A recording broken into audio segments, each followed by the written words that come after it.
Hello, everyone, and welcome to Z Sports Dallas Primetime. Hope you're having a great Tuesday night. Thank you for joining me on tonight's show. It's great to be with you because we are already getting ready for the game versus the Chargers. It's going to be a fun, offensive shootout. How about last night's Monday Night Football? It was a great introduction to Monday Night Football. What a scene in Las Vegas. They even went to overtime. Both teams struggled a little bit offensively, even in overtime. And it was a fun game because in the first half, it looked like an absolute defensive matchup. And then in the second half, things began to get a little bit crazy. And then in overtime, we saw just a little bit of everything. Las Vegas had some mistakes over in the end zone. Excuse me about that. Sorry about that mistake over there. But anyways, thank you all for joining me on tonight's show. I'm ready to talk with you about Terence Steele being officially named the Cowboys right tackle for the Week 2 matchup versus the Chargers. Of course, we'll get into Dak Prescott a little bit. As you can see in the title of the video, we'll talk about one Dak Prescott stat that will make you feel better, in my opinion, about the Cowboys not having Lyle Collins versus Joey Bosa in Week 2. And we'll talk a little bit about the Cowboys-Chargers game being a pass-heavy fest. And later, we'll talk about a few thoughts on the Dallas Cowboys that I had after watching the All-22 tape of Cowboys versus Bucks. So thank you all for joining me. Ramon here in the chat saying what is up. Thank you, CB Mac, as well.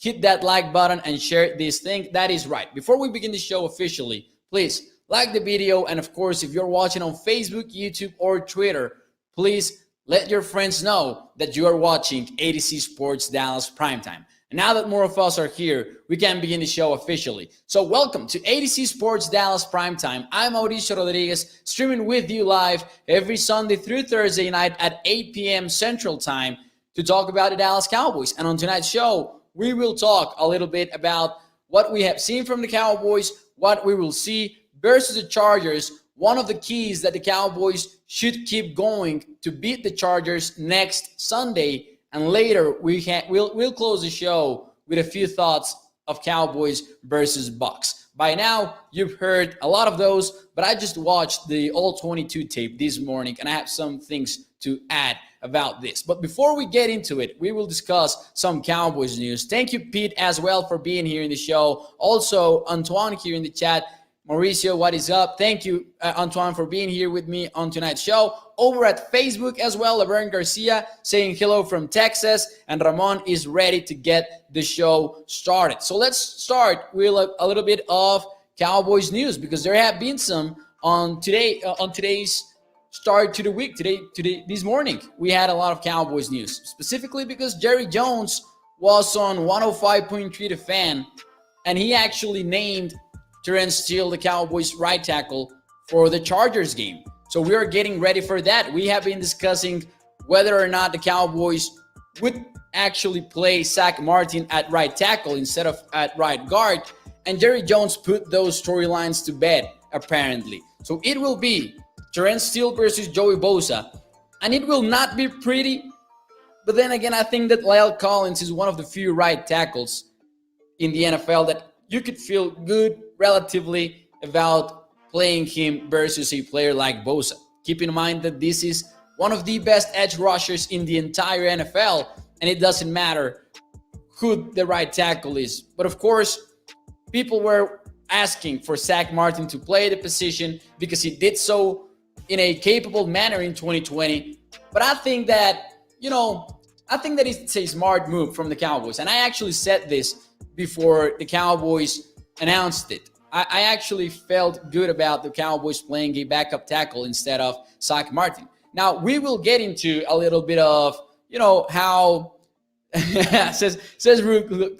What is up, Ruth? Thank you for joining the show. He says, and as much as I appreciate it, there's no stat I can read that will make me feel better about Steele starting. So, I will try to do so, Ruth. I will try to make you feel a little bit better. So still, we'll start at right tackle versus the Chargers. We'll get a little bit into how the Cowboys can make up for it later in the show after we get done with the Cowboys news. But there were some other Cowboys news, including the fact that Hairulahu, was re-signed to the Cowboys practice squad after spending a bit of time with the team during the preseason.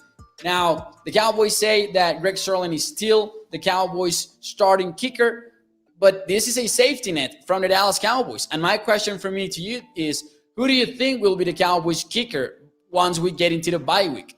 Will it be Greg Sirlin still, or will it be Lirim Hajrullahu? Among other moves, the Cowboys also signed Robert Foster to the practice squad, and that is because 2 players from the squad were actually placed on the injured list. And I think that there was a little bit of an overlooked piece of news, in my opinion, because Deontay Burton was added to the injured list, and I understand why fans do not care a lot about that news, because Deontay Burton was not expected to be a part of the Cowboys roster at any point. Now, Darian Thompson was also injured, and he's going to miss multiple weeks according to the coaching staff. And this might be a bit of news that might be being overlooked by Cowboys fans, in my opinion, because even though he is not a part of the 53-man roster, he was called up from the practice squad in order to be a part of the game day roster versus the Tampa Bay Bucks. And it was actually Darian Thompson who led the team in snaps on special teams. No one in the Cowboys played more on special teams than Darian Thompson. So we might be underrating a little bit those news that we had regarding the Cowboys' backup safety. Let's keep an eye out for that, and let's keep an eye out for who will step up in his place now that he will be gone, because we didn't get to see that last time the Cowboys played, because he actually was injured on the final play of the game, if I'm not mistaken, in that weird package that the Cowboys showed before the game was over. So we will get into that tomorrow night. Actually, we will dive deep into the Cowboys' snap counts and what we can take away from them. We will get into that tomorrow night. Somebody's got to bring some positive, says Ruglock, and I understand that feeling, and we will. We kind of will when we get into the a few thoughts section. Stevie Mack says Sirlin will be the Cowboys' starting kicker by the bye week. The same for Antoine. He says Sirlin will be the guy. But if I'm Gus Bradley, says Ruglock, I know where I'm attacking when it comes to a game plan for the Chargers defense. And that is entirely true. Now, the Cowboys will have to be very, very smart about how they approach this situation. And I actually think that this situation will tell us a lot about the Cowboys coaching staff. Because we know that coaching staffs need to be able to adapt to injuries throughout a season. But we did not get to figure out how it was going to work with Mike McCarthy in 2020, because the Cowboys got past the point in which it's measurable. They lost their 2 starting tackles. They lost Dak Prescott. At one point in the season, they did not have Zach Martin. So it was tough to evaluate how the Cowboys coaching staff was adapting to injuries. But now it's very manageable for the Cowboys. It should be manageable not to have one offensive lineman, one starting offensive lineman, but had the other 4, and not have Michael Gallup, but still have Amari Cooper and CeeDee Lamb. So how the Dallas Cowboys game plan for this situation, in my opinion, will tell us a lot about this coaching staff. If they don't walk out there on that field and perform versus a Chargers defense that, even though they have Joey Bosa, and even though they have one of the best safeties in the NFL in Derwin James, this is not one of the best defenses in the NFL. So the Cowboys, in my opinion, should be able to perform and should be able to adapt to these 2 players that will not be there on the field. And if they don't, in my opinion, if they don't adapt to it, and we will see next Sunday, it might be a little bit of I'm not going to say a definite red flag, of course, but a little bit of a red flag for the Cowboys coaching staff. In my opinion, they should adapt. This is like Jason Garrett losing Tyron Smith for a few games or Lyle Collins for a few games. We complained about Jason Garrett not being able to adapt. Now it's up to Mike McCarthy and Kellen Moore to prove that they can with a manageable situation, which is what I think they didn't have last year. So that is why I find it hard to jump to any conclusions after just the 2020 season. So expect maybe to see a little bit of Ezekiel Elliott in the blocking game, just like we did versus the Tampa Bay Bucks. He's an excellent cheaper. He's one of the best running backs in the NFL, in my opinion, when it comes to pass blocking. We will see if Dalton Schultz is up to the task. We know Blake Jarwin is not a great blocking tight end, but we will see how the Cowboys use Dalton Schultz in this scenario, and it will be a fun game to watch in that aspect of it. But more than anything, we will have to see how quickly the Dallas Cowboys get rid of the football and how quickly they can keep Dak Prescott safe from Joey Bosa. And of course, we're talking as well about how quickly Dak himself can get rid of the ball, which is what he did great in week 1, and which is one stat, in my opinion, that will make us feel better about not having La'el Collins over at right tackle. Because in week 1 of the NFL season, Dak Prescott had an average 2.39 seconds to throw per play. This ranked second lowest in the entire NFL. Facing Joey Bosa next week, of course, this is what I tweeted out. The Cowboys will have to keep up with the quick passing.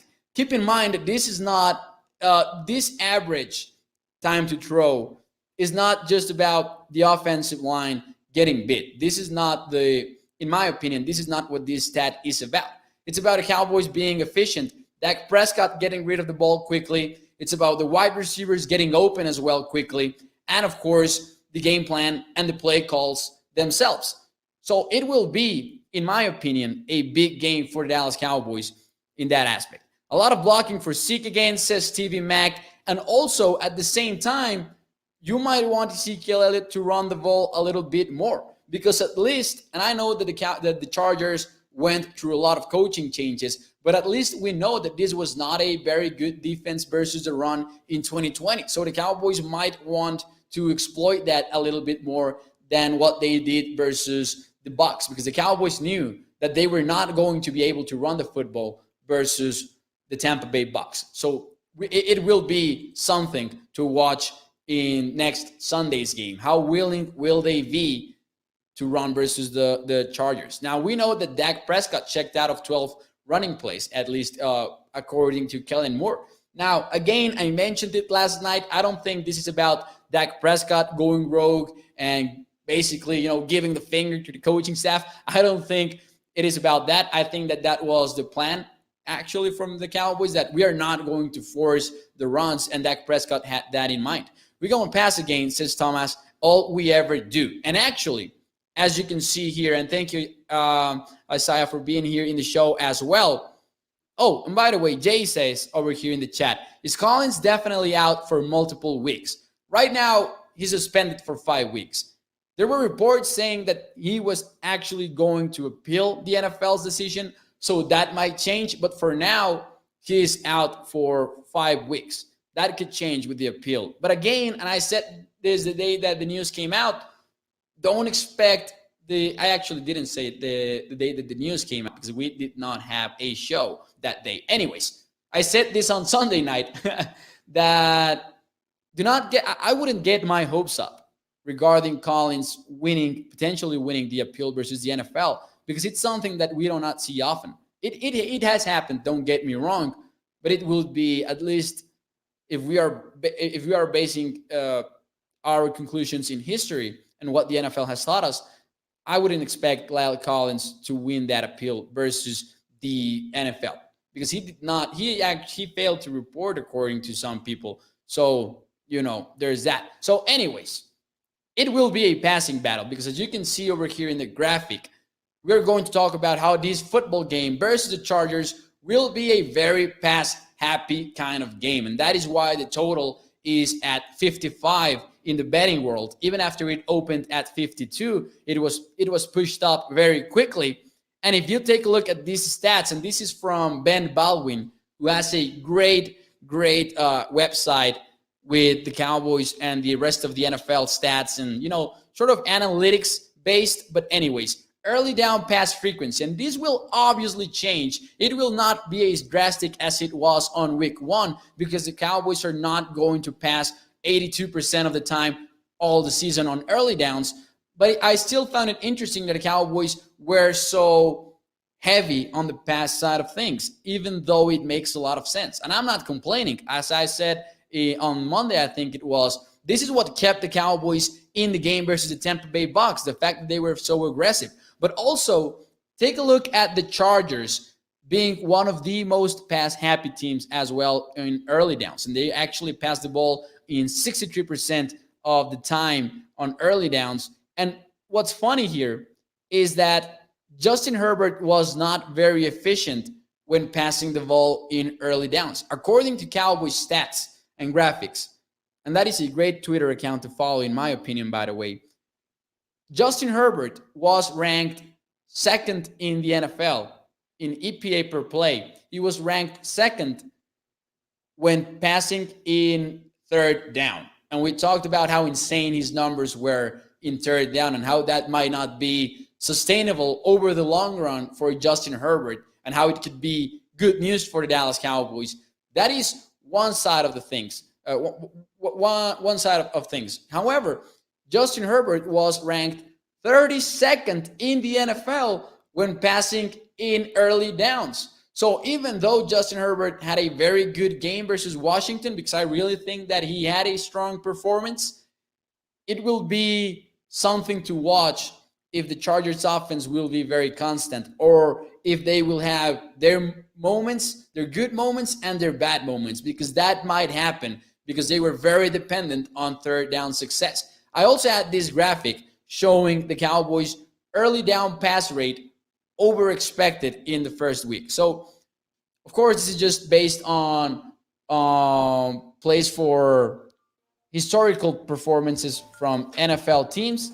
But the Cowboys actually passed 28% plus of the time than they were expected to. They passed the ball 28% more than they were expected to, according to the data. Now, over here, what is up, CJ? Thank you for joining the show. He says, Dak throwing for another 400 yards. And he also says, I'm late to the party. What up, Morad? Thank you for joining the show, CJ. As always, thank you for joining ADC Sports Dallas Primetime. And for those of you who are with us, please hit that like button and, of course, share the show if you're watching on Facebook, YouTube, or Twitter. But the Chargers actually also passed the ball more times than they were expected to on early downs. It was not as drastic as it was with the Dallas Cowboys, but this will be a very, very pass-happy game. And take a look at what Justin Herbert did, and this is via Next Gen Stats. Justin Herbert was very good attacking the sidelines, in my opinion. And this showed up also on tape, not only when watching these kind of graphics. Justin Herbert threw the ball all over the field, but when attacking the sidelines, he looked very, very well, in my opinion. And he's able to, and he's willing to throw contested balls as well. So that will be something to watch on this game. Big game for the cornerbacks. After only one of them had a strong performance with the Cowboys on Thursday night, and that was Trevon Diggs. It will be a big decision for the Cowboys to actually game plan what Trevon Diggs is going to do, because he shadowed Mike Evans in the NFL kickoff, and I'm not sure the Cowboys will want him to shadow Keenan Allen, because there are some other guys that the Cowboys are going to want to be worried about, including Mike Williams. So I'm looking forward to seeing what the Cowboys actually do with Trevon Diggs. Because if he shadows Keenan Allen, then Trevon Diggs will set the bar high, in my opinion, for the 2021 season, because the Cowboys might start acting like Trevon Diggs is a shutdown cornerback. And if he turns out to be one in a constant fashion, like week in and week out, well, then we will be able to feel a lot better about these Cowboys defense when there is not a lot to feel good about. Do you think they could use Tony Pollard as a wide receiver to help be another option for Dak? Asked Antoine. They used Tony Pollard this way during the offseason, so I wouldn't rule it out. Even more so now that the Cowboys do not have Michael Gallup. Keep an eye out for that. Antoine makes a very good point. It could happen. I would definitely not rule it out, because it would be smart from the Cowboys. And I found it interesting that Antoine says, of course, that Pollard has slot wide receiver experience at Memphis, because he actually did this in college. I agree. But I also find it interesting because the Cowboys experimented with this during the offseason, according to reports. And the Cowboys were liking what they were seeing from Tony Pollard when using him as a wide receiver. So anytime that you can get some players on the field that can make plays, you should. And if the Cowboys feel good about Cedric Wilson, they probably won't use Pollard this way. But if they don't feel great about Cedric Wilson, then I would definitely not rule this out. I like Pollard better as a receiving back than I do Ezekiel Elliott. That is for sure. I think that Ezekiel Elliott is very good at a lot of things, but as a receiving running back, I like Tony Pollard better. And speaking of receiving running backs, that's another matchup that the Cowboys might be in the losing side of things next weekend, because Austin Eckler is one of the best running backs when catching the football. Last season, he finished as the fourth most efficient one in the NFL. And Micah Parsons had his big moments in the game versus the Bucs, but he also had some bad plays. And one of those bad plays, in my opinion, came when Tom Brady targeted Leonard Fournette, and Micah Parsons seemed to be in a position to make a play, but he did not look great in coverage in that play. So keep an eye out for Austin Eckler being a big weapon for the Chargers next weekend, in my opinion. Again, he's one of the most efficient backs when catching the ball, and that might be something that gets overlooked as we discuss a little bit of Keenan Allen, a little bit of Mike Williams and stuff. Terence Steele worries me, says Sergio, and that's fair. Cowboys fans should be worried about Terence Steele because Joey Bosa is on the other side of the ball. However, if you want to feel a little bit optimistic about Terence Steele, I would go back to what I said on last night's show. This is not a situation similar to what we saw in 2020. This is not playing without any of your two starting tackles. You have Tyron Smith over at the left side, and he had a very strong game versus the Bucs. He dominated Jason Pierre-Paul, and he actually looked good as against Shaq Barrett as well. And overall, he had a pretty good game, Tyron Smith, even though he was called for a holding late in the game. Tyron Smith looked good. Connor McGovern looked very good as well, in my opinion. Now he's being replaced by Zach Martin. Tyler Biadasz did not have a good game versus the Tampa Bay Bucs, and that would be one of my a few thoughts, actually. Tyler Biadasz did not look good versus the Bucs. Of course, he's a very young player. He has very little playing experience, and the Cowboys are hoping that he develops into a better player throughout the year. But yeah, right now, Biadasz did not look good in the Week 1 game. That is one thing to watch, definitely. However, even still, you have 4 of your starting offensive linemen on that field, and you have Dak Prescott, and you have Ezekiel Elliott healthy, who can be a part of the running game, of the blocking game. So I understand feeling bad about Terence Steele starting at right tackle, but at least you know that Zach Martin is back at right guard. And I mentioned my concerns about Tyler Biadasz, and that is another reason why I like the decision to not move Zach Martin out of his position. I like Zach Martin being there for Tyler Biadasz, and the Cowboys might look better on the inside side of things when it comes to the offensive line. Says Stevie Mac, too bad we don't face the Chargers later on. They usually lose about 5 starters by week 5. Yeah, this is a very healthy Chargers team, actually. I agree with what Stevie Mac is saying. Thank you, Christian, for being here in the show. It's good to be here with all my Cowboys brothers. Thank you, Christian. Jackie Smith says, no, it's a Shaz Green 2017 situation. That's what Terence Steele is. And even though those flashbacks from 2017 are really tough to remember, I also do not think that this is a Chaz Green situation in 2017. That was a very weird game, of course, but that was Dak Prescott's second year in the league. I think that Prescott has reached a different level of football in 2021 compared to what his 2017 version of Dak Prescott was. I strongly really do not feel like this is a Chaz Green situation for the Dallas Cowboys. And of course, Chaz Green was playing over on the other side of the offensive line, which is also something to consider. Why use him and have to have a tight end to help him block? And, Jack Smith says, why use him and have to have a tight end to help him block? Well, you probably would still need a tight end in that situation, in my opinion, because it's Joey Bosa. And even though you we trust Zach Martin. Even Lyle Collins would need some help from time to time versus the Chargers because you're facing Joey Bosa. I really understand the frustration of having to watch Terence Steele play at right tackle. But I think that I feel way better about this situation than the Chaz Green situation in 2017. Of course, that is with the benefit of hindsight, right? One more thing that I would feel good about is keep in mind that Terence Steele was an undrafted free agent rookie in 2020. And I think even though that sounds like an optimistic thought, Terence Steele did spend the offseason with Duke Manyweather, who is one of the most respected private coaches in the NFL world at this position. He actually trains Tyler Viadish, he trains Lyle Collins, and he worked with Terence Steele, and he's talked about his improvement publicly. So maybe Terence Steele is a different player, even though that was not backed up in the preseason. But it's tough to evaluate players in the preseason because they're not playing with starting teammates or versus starting rivals, of course, which is the most important thing.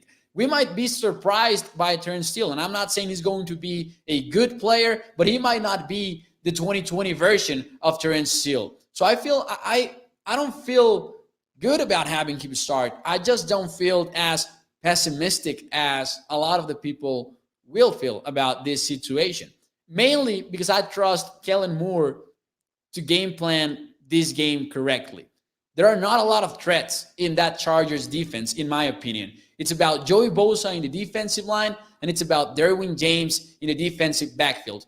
Other than that, I feel like the Cowboys have the edge in a lot of areas. I think that the Cowboys have the better quarterback in this game.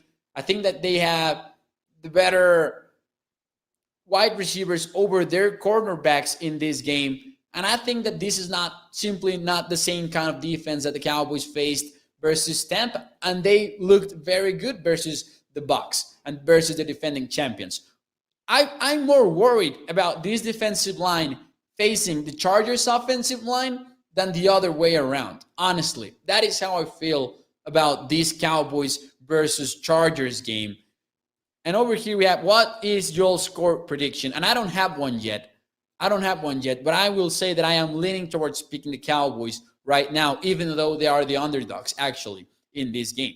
And they are just small underdogs, 3-point underdogs, and that might be just because they are the away team. That might be because people might be overreacting a little bit to Justin Herbert's Week 1 strong performance. Ryan says, in this game against the Chargers, we have to get the game script in our favor, meaning we have to get the lead early. Can't keep getting in these situations where Dak is throwing the ball 60 times. And even though it was fun as hell, I agree with Ryan. The Cowboys and Dak Prescott passing the ball 58 times is definitely not great for anyone. I found something interesting, by the way, now that we're talking about game planning versus Joey Bosa. I found something interesting. And my question for me to you is, how would you grade Zeke's performance blocking versus the Tampa Bay Bucs? Because I think that most of us agree that Ezekiel Elliott looked good in the blocking department, but I was shocked when Pro Football Focus gave him a 23.4 grade. This was Ezekiel Elliott's pass blocking grade according to PFF, 23.4. So that is a bad grade from PFF. And I just strongly disagree with it. I don't see Ezekiel Elliott. I didn't see Ezekiel Elliott having a bad game blocking for Dak Prescott on Thursday night. Stevie Mack says A plus best A plus best blocking running back in the league. Plus best, Antoine says. I also agree that he's one of the best running backs in the NFL when doing this. But PFF did not seem to agree after week 1. 23.4 is just ridiculously low in my opinion. I think Zeke kept Dak clean, says Jackie Smith. So Jackie agrees with most of us here. PFF must have not watched the game because Zeke saved Dak's butt several times in that game, says Stevie Mack. And I agree with that. 23.4, are you kidding me, PFF? I agree giving him a bad grade in the running side of things because it was a bad situation for them. Anyways, who does Anthony Brown and Terence Steele bring fear to? Says Jackie Smith. And you will not like my article tomorrow morning on adcsports.com/Dallas because and even though I don't agree with this decision, I will have an article tomorrow morning on the Cowboys not benching Anthony Brown in week 2 because I strongly believe that they will not do so. We will keep seeing Anthony Brown on that football field for a while at the very least, even though he had one of the worst performances in the entire NFL in week 1. 6 blocking was pretty good. I'd rather have Zeke at right tackle than Terence Steele, says Ryan. Payo over here in the chat saying, hey, I read somewhere that there's a chance the Cowboys could activate Isaac Alarcon in October. Have you heard about it? I strongly doubt it. I strongly doubt it, and I strongly doubt that wherever you read that was a good source of information. Or maybe they were just speculating. But if we're talking about an actual report of Alarcon being called up to the 53-man roster, I honestly strongly doubt it. I don't see that happening. Dan Quinn already said that AV will start, says Jackie Smith. And Dan Quinn was actually defending Anthony Brown, at least on that play where he gave up the huge touchdown early in the game. So yeah, get ready for that because it will happen, in my opinion. Now, other reasons to believe that this will be a passing game. AB says Josh. Oh, I think she meant Anthony Brown, of course. She meant Anthony Brown. Josh is asking for AB. Some commentators mentioned it during a game. Some Fox commentators. Are we talking about Fox Sports United States Fox Sports or Mexico's Fox Sports?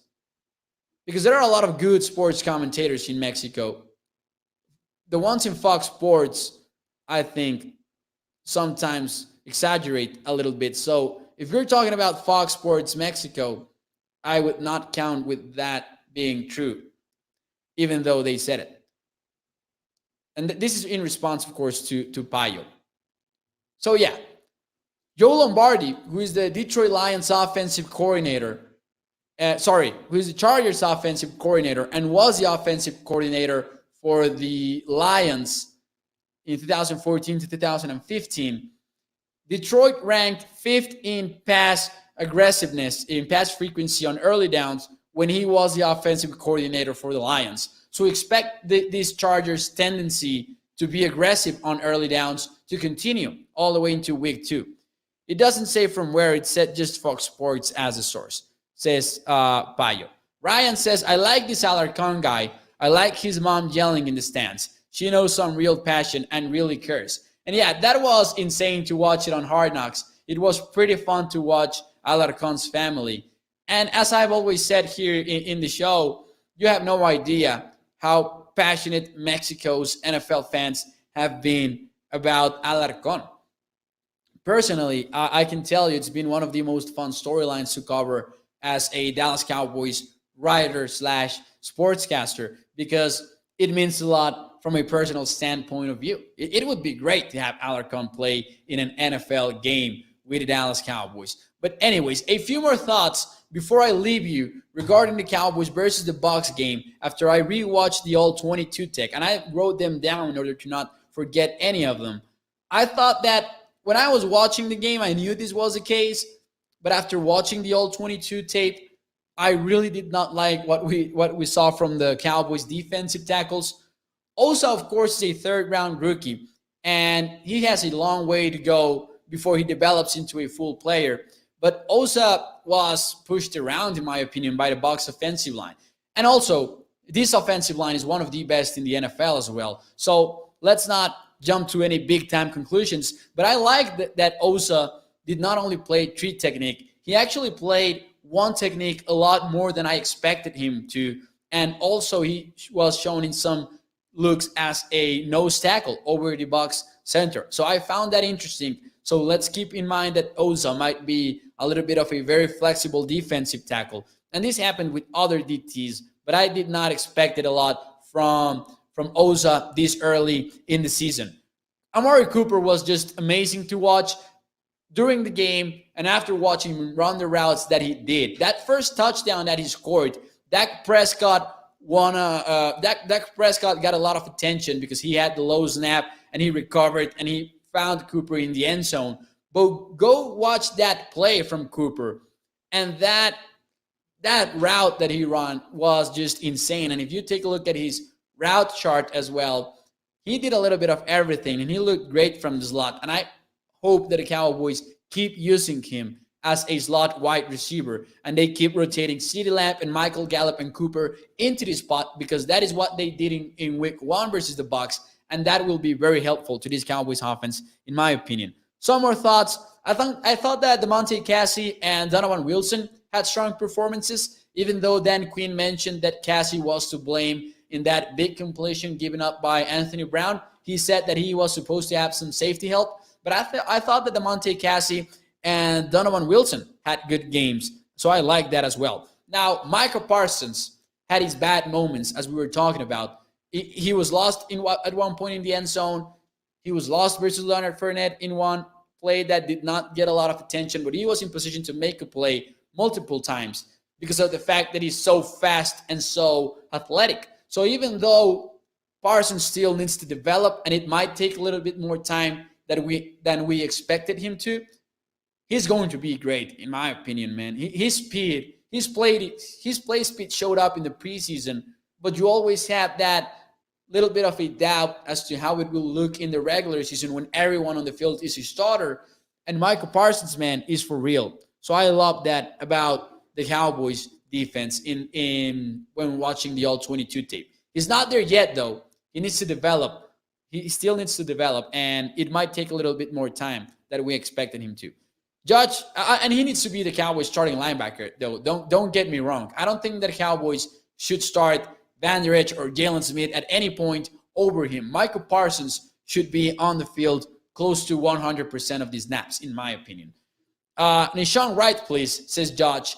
It was impressive to me that he played 0 snaps versus the Bucs.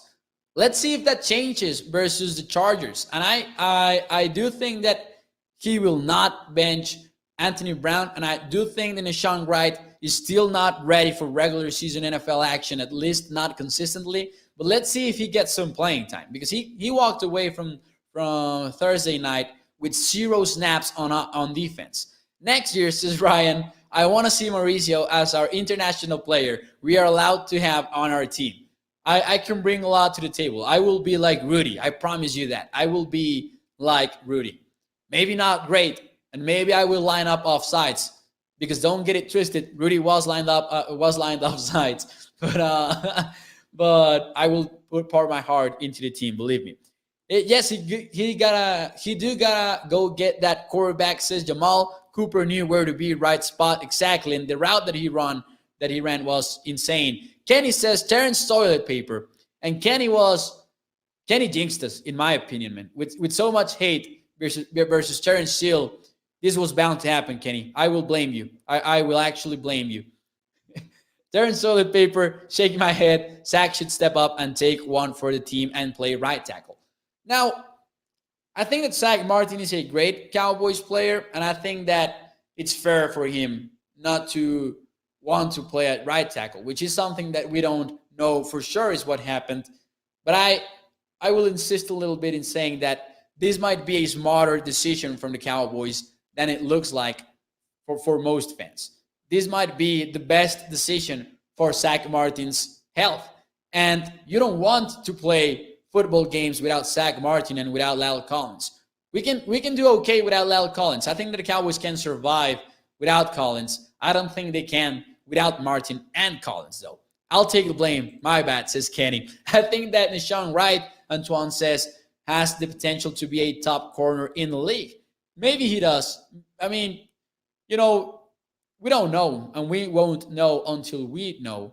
But the fact that he looked good using his length in a Dan Quinn scheme makes me feel better about the Nahshon Wright draft pick.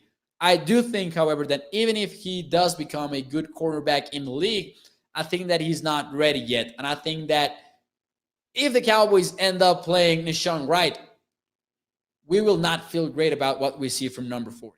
We will feel better perhaps in that he's a rookie and you have the faith that he will develop into a better player and then he will keep improving. But man, I don't know. Or kick Connor Williams to right tackle and McGovern at left guard. Williams has tackle experience. Now, McGovern will be something to watch because he looked very good versus the Tampa Bay Bucks. And in my opinion, we saw why the Cowboys feel like he's starting material. And Connor Williams, even though I think he's a solid guard in the NFL, solid, not good or not very good, he might be good, but at the very least, he's a solid guard in my opinion, worthy of being a starter in the NFL, but he's not insane. So we might see a little bit of changes there in the offensive line at some point in the season or in 2022 because this is a contract year for Connor Williams. So I think that watching Connor McGovern play well versus the Bucks was very promising for the future of this offensive line. P.S. His number changed to 25. By the way, says Antoine. Oh, thank you. I forgot about that. A lot of number changes this season from the Dallas Cowboys. Thank you for Antoine for the correction. Maurice Kennedy, at least over Brown. We'll see if Kennedy plays a little bit more. He looked good in the few plays that he took versus the Bucks. And Kenny says he was a left tackle in college, regarding Connor Williams, of course, who played tackle for the Longhorns. So yeah, for now, I would feel a little bit better about Steele than most Cowboys fans. But more importantly, it's not that I feel good about about Steele playing at right tackle. Is that I feel good about Martin not being moved out of his position because it's tougher than it looks like. And it's a little bit of a risk for their health because the movements are different. The mechanics are different. There's a lot that goes into playing a different position. So I like this decision a little bit more than the consensus does. So anyways, guys, that will be it for me tonight. We will see each other, of course, tomorrow night here on ADC Sports Dallas Primetime. But for tonight, I will say goodbye to you all. Thank you for joining me on ADC Sports Dallas Primetime. Hit that like button. Share the show if you're watching on Facebook, YouTube, or Twitter. And as soon as the show is over, go check out adcsports.com/Dallas. Shane Carter had a very good article on how the Cowboys will be fine with Cedric Wilson as their third wide receiver. So it's an interesting read. I recommend you do so. Go to adcsports.com/Dallas. Thank you, Ryan. Thank you for joining the show. Terence Plastic Wrap. I'm hoping he will surprise me, says Kenny Stanley. Hopefully he will. Let's be optimistic about it. And even if he doesn't, I think that the Cowboys offense will likely be fine. So I will see you tomorrow night. Have a great Wednesday morning and have a great week. So see you tomorrow night on ADC Sports Dallas Primetime. Thank you very much.